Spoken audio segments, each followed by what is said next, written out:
The great crystal hall on planet Zephyria had never held so many different life forms at once.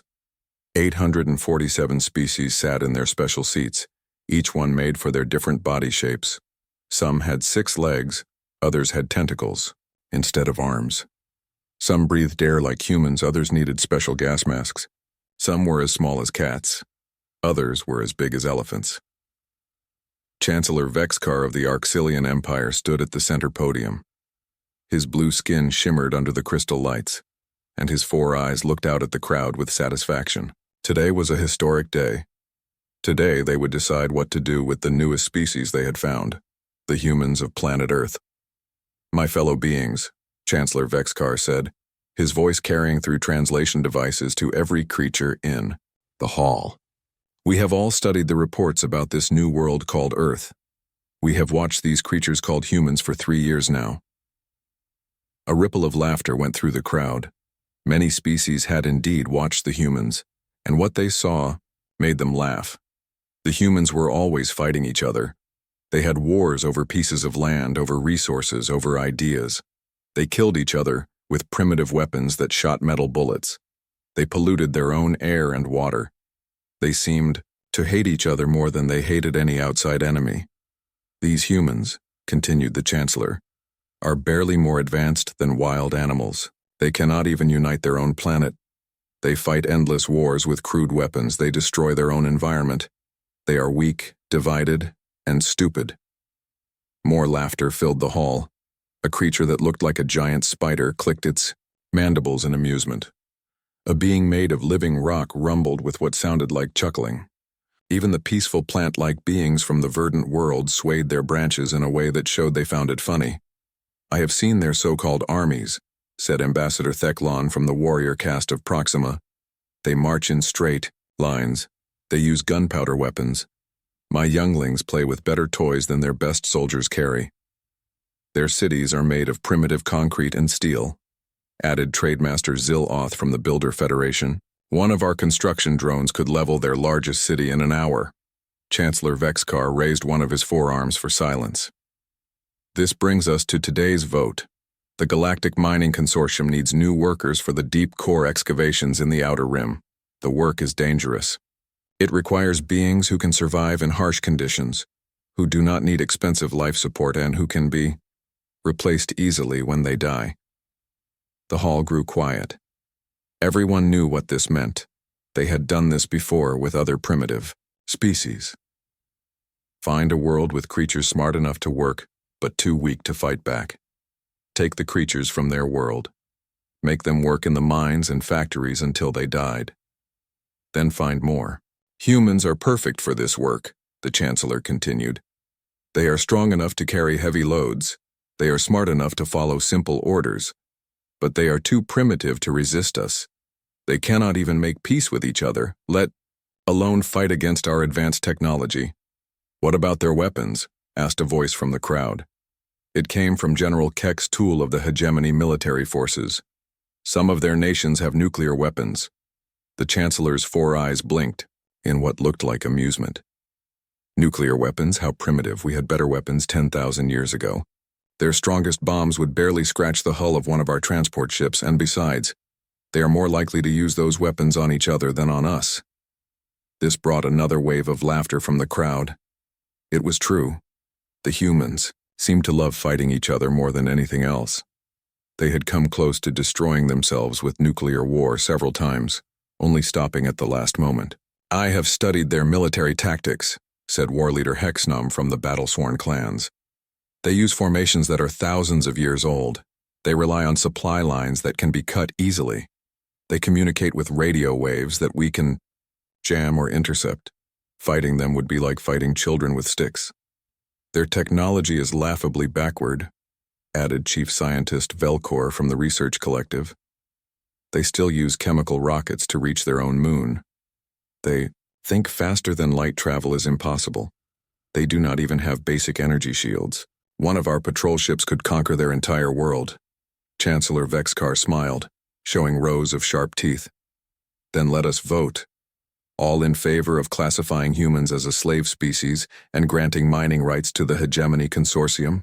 Arms, Tentacles, claws, and other appendages rose throughout the hall.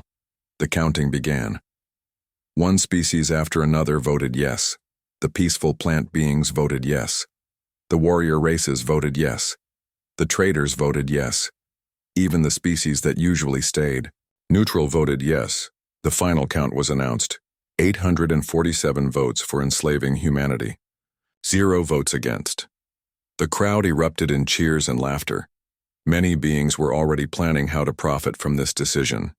The miners would get cheap workers. The traders would get new resources from Earth. The warriors would get easy conquest. To add to their glory, Chancellor Vexcar raised his arms again. The vote is unanimous. Humanity is hereby classified as a slave species. The Hegemony Mining Consortium is granted full rights to harvest workers from Earth and exploit the planet's resources. Let the harvest begin immediately. As the crowd celebrated, the decision was broadcast across the galaxy. On a million worlds, beings watched the announcement and laughed. Some placed bets on how long the humans would survive. Others made jokes about the primitive species that thought they were the only intelligent life in the universe. None of them suspected that they had just made the biggest mistake in galactic history. 6 months after the vote, massive ships appeared in Earth's sky. They were bigger than any building humans had ever made. The ships were black as space and shaped like long triangles. They moved without making any sound, floating above major cities like dark clouds. Dr. Sarah Chen was in her laboratory at MIT when the ships arrived. She was working on quantum physics equations when all the lights went out. Through her window, she saw a shadow falling over Boston. The alien ship was so large it blocked out the sun. "This is not possible," she whispered to herself, but she knew it was real. Around the world, governments tried to contact the ships. They sent radio messages, tried to communicate, even fired warning shots. The aliens did not respond to any attempt at communication. They simply waited in the sky for 3 days, silent and watching. On the 4th day, the harvest began. Bright blue beams shot down from the ships. Where the beams touched the ground, the air itself seemed to change. Buildings did not get destroyed, but people could not move through the light. It was like walking into an invisible wall. Captain Marcus Torres was leading his unit in a training exercise in Colorado when the beams hit their base. Half his soldiers were caught in the blue light. They stood frozen, unable to move but still able to speak. "Captain, what is happening to us?" asked Sergeant Wilson. She was trapped in the beam, her rifle frozen halfway to her shoulder. "I do not know," Torres said. He tried to reach into the beam to pull her out, but his hand stopped at the edge of the light. It felt like touching solid glass. Within hours, the beams had captured millions of people in every major city. Then the aliens began to sort them. Strange flying machines came down from the ships. They looked like metal beetles the size of cars. These machines scanned the captured humans with red lights. After scanning, they marked each person with a colored tag that appeared on their skin. Dr. Chen got a blue tag. When she asked what it meant, one of the beetle machines spoke to her. In perfect English. "Blue tag means technical worker. You will help us understand your primitive science. Do not resist and you will not be harmed." Captain Torres got a red tag. Red tag means physical labor. You will work in the mines. Strong humans last longer in the deep tunnels. An old man next to Torres got a black tag. The machine said nothing to him, but Torres saw fear in the man's eyes. Later, Torres learned that black tags meant the person was too old or too sick to be useful. Those people simply disappeared. The sorting took 2 weeks. Families were separated. Children were taken from parents. Husbands and wives were sent to different places. The aliens did not care about human emotions or connections. They only cared about what work each person could do. Dr. Chen found herself in what used to be New York City, but it looked completely different now. The aliens had built a huge dome over Manhattan. Inside the dome, the air was thicker and had a strange smell. The buildings were still there, but alien machines crawled over them like metal spiders, changing them into something else. "Welcome to Technical Center 7, said an alien guard.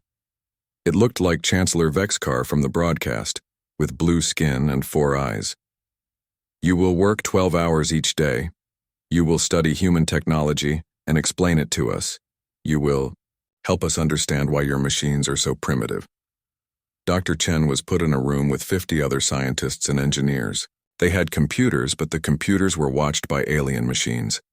Everything they did was recorded. They could not communicate with the outside world. Why are they doing this? Asked Dr. Patel, a nuclear physicist from India. They have technology we cannot even understand. Why do they need us? I think they want to understand how our minds work, said Dr. Chen. They keep asking questions about why we built things certain ways. They seem confused by our solutions to problems. Meanwhile, Captain Torres was taken to what used to be Australia. The aliens had stripped away entire mountains, creating massive holes in the ground. The holes went so deep that Torres could not see the bottom. Huge machines moved rocks and dirt, but they still needed humans to go into the small spaces where machines could not fit. Your job is simple, said an alien supervisor that looked like a giant insect. You go into the tunnels. You carry the tools. You dig where we tell you to dig. If you work hard, you get food and water. If you do not work hard, you get nothing. The work was harder than anything Torres had ever done in the military.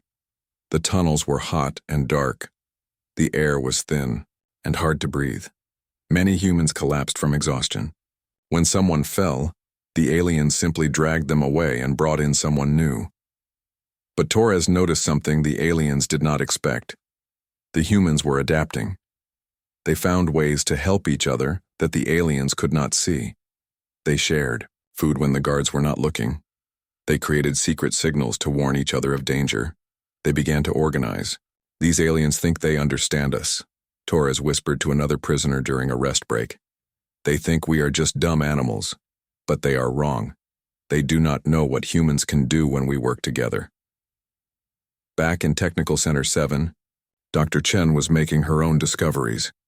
The alien technology was advanced, but it followed patterns that seemed too rigid. The aliens always did things the same way. They never tried new approaches. They seemed unable to think of creative solutions. Their minds work like computers, she told Dr. Patel quietly. Very logical, very organized, but not flexible. They cannot imagine doing things differently than they have always done them. That could be a weakness, said Dr. Patel. Yes, said Dr. Chen. It could be. Around the world, similar scenes played out. Humans were taken from their homes and forced to work for their alien masters. The aliens were efficient and organized. They had superior technology and overwhelming force, but they had made one mistake. They thought humans were just another primitive species to be exploited and discarded. They did not understand that humans had something no other species in the galaxy possessed: the ability to adapt, to improvise, and to never give up hope. In the tunnels and work centers, in the domed cities and mining stations, humans began to watch and learn. They studied their captors. They memorized the alien schedules and weaknesses. They prepared for the day when they could fight back. The aliens had won the first battle, but the war was just beginning. 8 months had passed since the aliens took control of Earth. Dr. Sarah Chen sat in her assigned workspace in Technical Center 7, staring at an alien device she was supposed to analyze. But her mind was focused on something much more important than the strange machine in front of her. She had discovered something incredible about human brains, something the aliens did not know existed. It started 3 weeks ago when she was forced to work on quantum field generators. The aliens wanted her to explain why human computers were so slow compared to theirs. As she studied their technology, she noticed something strange. When she concentrated very hard on the quantum equations, the alien machines around her began to act differently. At first, she thought it was coincidence, but it kept happening. When she focused her mind in a certain way, the alien computers would slow down or make mistakes. It was as if her thoughts were interfering with their electronic systems. Dr. Patel, she whispered to her colleague during their short break time. I need to tell you something, but you must promise to stay calm. Dr. Patel moved closer. They had learned to speak very quietly because the aliens were always listening. I think human brains can affect quantum fields directly, Dr. Chen said. Not with machines, but with our minds alone. Dr. Patel looked confused. That is impossible. No biological brain can manipulate quantum particles without technology. That is what I thought too, said Dr. Chen. But watch this. She looked at a small alien scanner on the nearby table. She focused her mind the way she had been practicing, thinking about the quantum equations she had memorized. The scanner's lights began to flicker. Then it made a strange beeping sound and shut down completely. Dr. Patel's eyes went wide. How did you do that? I am not completely sure, said Dr. Chen. But I think humans evolved differently than other species. Maybe because Earth has such a strong magnetic field, or because of something in our environment. Our brains can connect to quantum fields in ways that alien brains cannot. Meanwhile, 3,000 miles away in the Australian mining complex, Captain Torres was making his own discovery about human abilities. The alien guards had noticed that the human workers were becoming more organized. They decided to make an example. They took Torres and 9 other prisoners to a punishment room where they used pain devices to torture anyone who disobeyed orders. You will learn that resistance is futile, said the insect-like alien supervisor. Your species is weak and primitive. You exist only to serve us. Torres was strapped to a metal table while the alien activated a device that sent waves of pain through his body. The pain was worse than anything he had ever felt. But instead of breaking his spirit, it made him angry. Very angry. As the anger built up inside him, something unexpected happened. The alien device began to malfunction. The pain stopped suddenly and smoke started coming from the machine. Impossible, hissed the alien supervisor. These devices never break. But Torres was not done. His anger had awakened something in his mind that he never knew existed. He could feel the electronic systems around him like they were extensions of his own body. With pure instinct, he reached out with his thoughts and touched the lock on his restraints. The metal restraints opened with a click. Torres sat up, his hands free. The alien supervisor stepped backward in shock. How did you escape? The locks are quantum encrypted. I do not know how, said Torres, standing up slowly. But I know I am not afraid of you anymore. The alien tried to activate an alarm, but when it touched the control panel, nothing happened. Torres had somehow disabled the entire security system. In the room, without understanding how he did it, Torres freed the other prisoners and they overpowered the alien supervisor. It was the first successful rebellion since the invasion began. In a hidden valley in the Himalaya Mountains, another group of humans was making their own discoveries. James Park, a former NASA engineer, had been hiding in the mountains with 40 other survivors when the aliens invaded. They had avoided capture by staying in remote areas where the alien scanners could not find them. Park had spent months studying pieces of alien technology that fell from the sky during the initial invasion. Unlike Dr. Chen, who was forced to work with complete alien machines, Park only had broken pieces and fragments to work with. This is very strange, Park told Maria Santos, a former software engineer who was helping him. The alien technology is incredibly advanced, but it is also very rigid. They build everything the same way, following the same patterns. What do you mean? Asked Maria. Look at this power cell, said Park, holding up a small cylinder. It generates enormous amounts of energy, but it can only be used in one specific way. There are no alternatives, no backup systems, no creative applications.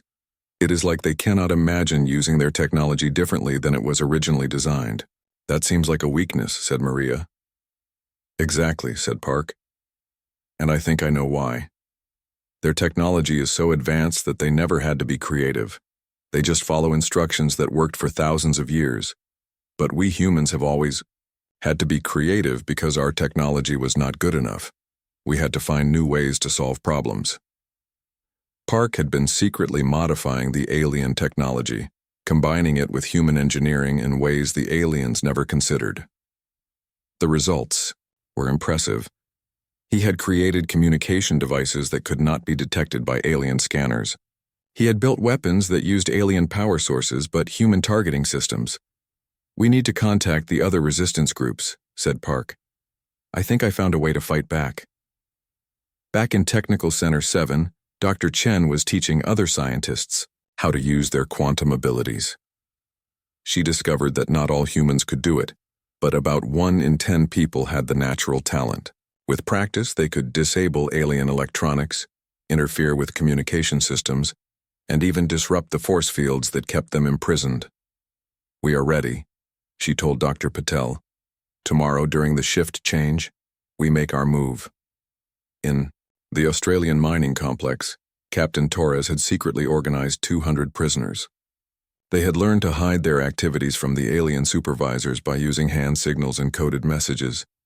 They had weapons made from mining tools and a plan to take control of the transport ships. "Remember," Torres told his team leaders, "we are not just fighting for ourselves. We are fighting for every human on Earth. Show these aliens what happens when they underestimate the human spirit." Around the world, in every prison camp and work center, humans were preparing for the same thing. They did not know about each other's plans, but they all felt the same call to action. The time for submission was over. The aliens had made a critical error. They thought humans were just another weak species to be exploited. They did not understand that humans had evolved not just intelligence, but something far more dangerous: the absolute refusal to accept defeat. The galaxy was about to learn what that meant. The Great Uprising began at exactly midnight, Earth time. Across the planet, in every prison camp and work center, humans struck at the same moment. They had no way to coordinate with each other, but somehow, they all knew it was time. Dr. Sarah Chen stood in the center of Technical Center 7 with 49 other scientists. Around them, alien guards were running in panic as every electronic system in the facility began to fail. The lights flickered and went out. The force field barriers disappeared. The communication systems went silent. "How is this possible?" shouted an alien supervisor, its 4 eyes wide with fear. "Our technology does not malfunction. It is perfect." Dr. Chen smiled as she focused her mind on the alien's weapon. The energy rifle sparked and died in its hands. "Your technology is perfect," she said calmly, "but you never planned for humans. 50 human minds working together had more power than the aliens could imagine. Every quantum field in the building was under human control. The aliens found themselves trapped in their own facility, unable to call for help or use their weapons." 3,000 miles away, Captain Torres led his army of miners in a charge against the alien transport ships. The aliens had rushed to defend their equipment, but their weapons would not work. Every time they tried to fire, the energy weapons failed. "This is impossible," said an alien guard as Torres tackled it to the ground. "You are primitives. You have no technology." "You are right," said Torres, picking up the alien's useless rifle. "We do not have technology like yours, but we have something better. We have each other." The human miners swarmed over the alien ships like ants. They had spent months learning how the ships worked by watching their captors. Now they put that knowledge to use. Within 2 hours, they had captured 3 transport vessels and were heading toward other prison camps to free more humans. In the Himalaya Mountains, James Park received an incredible message on his modified communication device.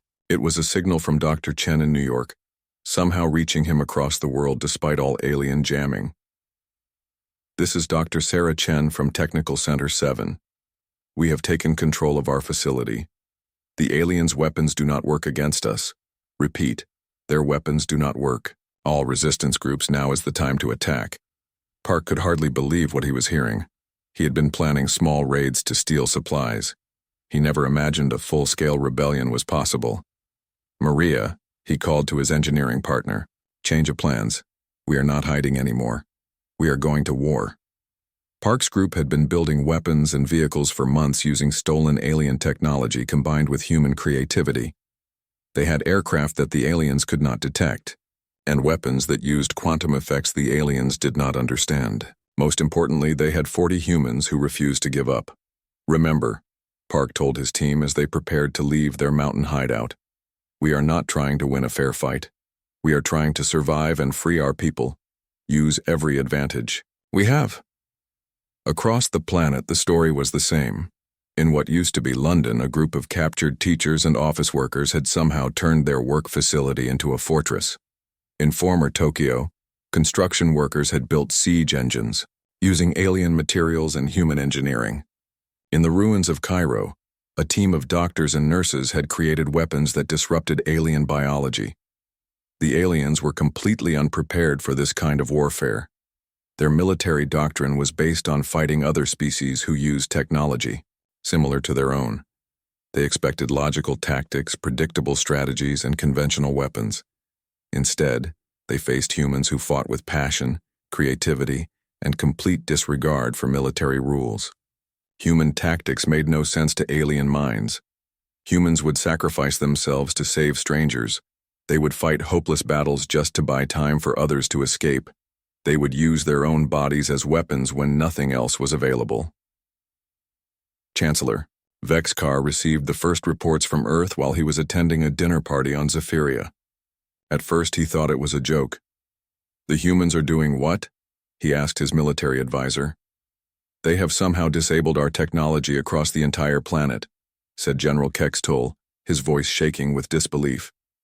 "Our weapons do not function. Our communications are jammed. Our ships cannot take off." "That is impossible," said the Chancellor. "We studied them for 3 years.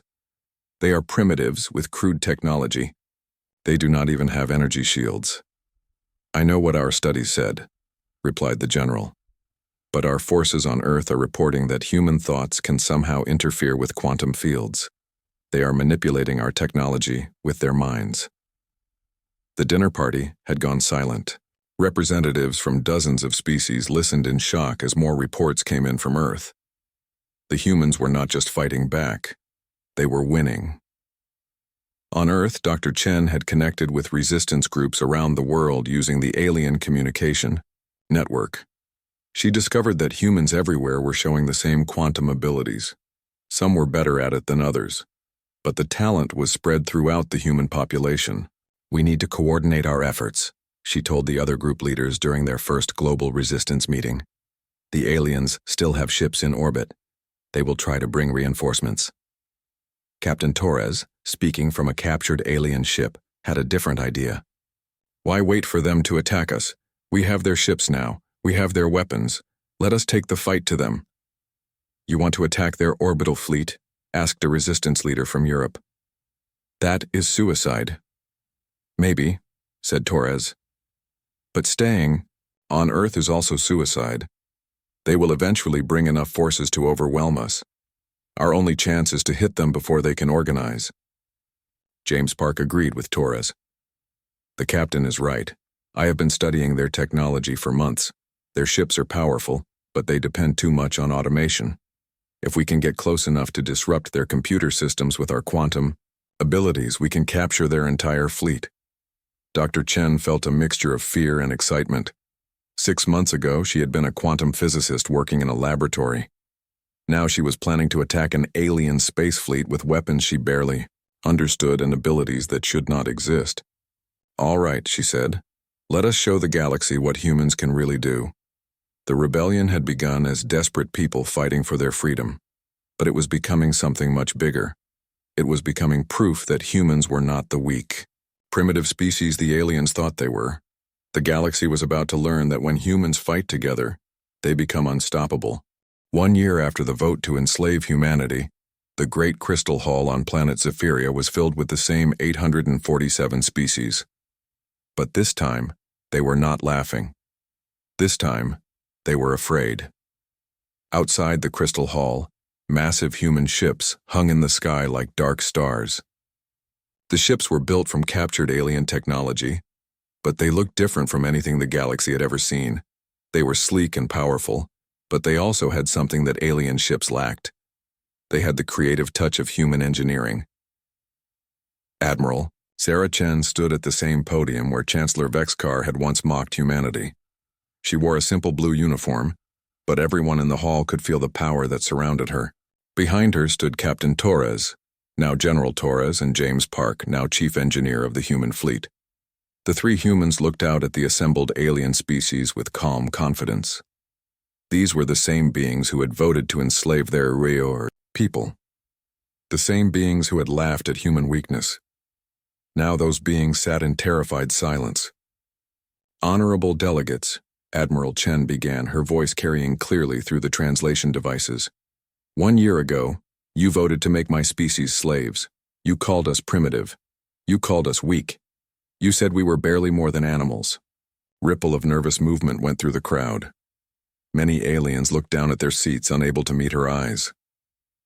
You were wrong, Chen continued.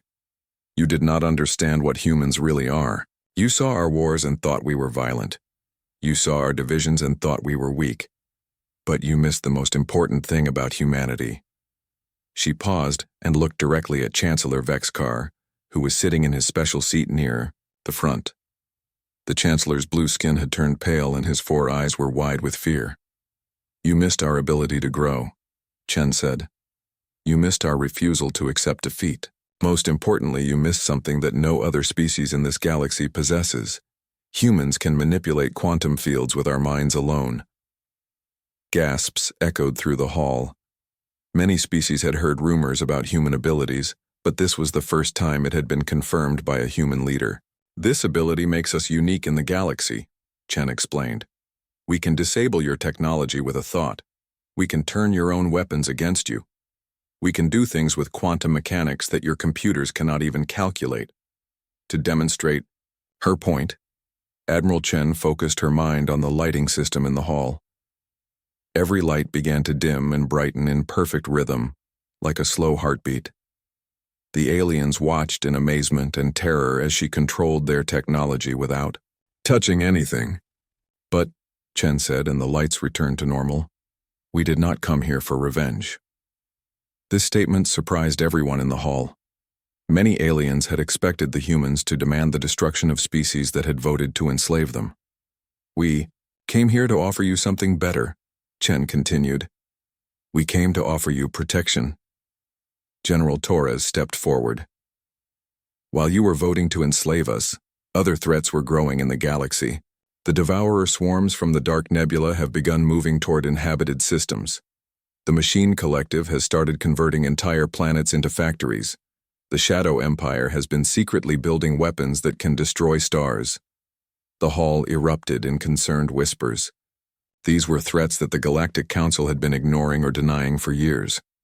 Your fleets cannot stop these enemies, Torres said bluntly. Your technology is advanced, but it is rigid. You cannot adapt quickly enough to fight enemies who change their tactics. You need humans to protect you. Chief Engineer Park activated a holographic display showing the galaxy. Red dots marked the location of various threats approaching civilized space. There were far more threats than most aliens had realized. We have spent the last 6 months studying these dangers, Park said. Our analysis shows that without human intervention, 60% of galactic civilization will be destroyed within the next 5 years. This is impossible, Chancellor Vexkar finally found his voice. Our military forces are the strongest in the galaxy. We have defeated every enemy we have ever faced. Admiral Chen smiled, but it was not a cruel smile. Chancellor, your forces could not defeat a single planet of humans who had no space technology a year ago. How do you expect to defeat enemies who have been preparing for war for centuries? The truth of her words hit the aliens like a physical blow. The humans were right. If the mighty galactic fleet could not conquer primitive Earth, how could they hope to face advanced enemy civilizations? What do you want from us? Asked Ambassador Thek Lon from the warrior caste of Proxima. We want to form the Terran Protectorate, Admiral Chen announced. A new alliance where humans serve as the military arm of galactic civilization. We will protect you from external threats. In return, you will provide resources, technology, and knowledge to support our fleets. And if we refuse? Asked Trademaster Ziloth from the Builder Federation. General Torres answered with military directness. Then you will face the coming threats alone. We will protect only those species who join the Protectorate. The others will have to hope that their current military forces are enough. The delegates looked around nervously.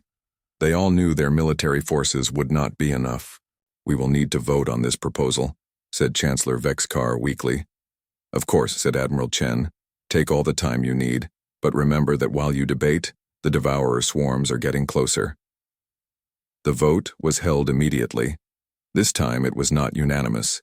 Some proud warrior species voted against joining the Protectorate, preferring to face threats independently. But most species voted to accept human protection. The final count was 612 votes in favor of the Terran Protectorate, 235 votes against. As the results were announced, Chancellor Vexkar slowly stood up from his seat. He walked to the center of the hall and knelt before Admiral Chen. On behalf of the Arxilian Empire, he said in a voice that shook with emotion, I formally request membership in the Terran Protectorate. We place ourselves under human protection. One by one, other delegates came forward to kneel before the three humans. Species that had once laughed at humanity now begged for human help. Admiral Chen looked out at the kneeling aliens and felt no satisfaction in their defeat. She felt only the weight of responsibility for protecting billions of lives across the galaxy. Rise, she told them. We are no longer masters and slaves. We are allies. Together, we will face whatever comes. As the ceremony ended and the new alliance was formalized, Admiral Chen thought about how much had changed. A year ago, humans had been considered the weakest species in the galaxy. Now they were the protectors of galactic civilization. The species that had voted to enslave Earth no longer laughed at humanity. They knelt before it, and in the vast darkness of space, human ships stood ready to defend a galaxy that had once tried to destroy them. Humanity had not just survived their enslavement, they had turned it into the foundation of a new galactic order. The former slaves had become the guardians of their former masters. The galaxy would never be the same.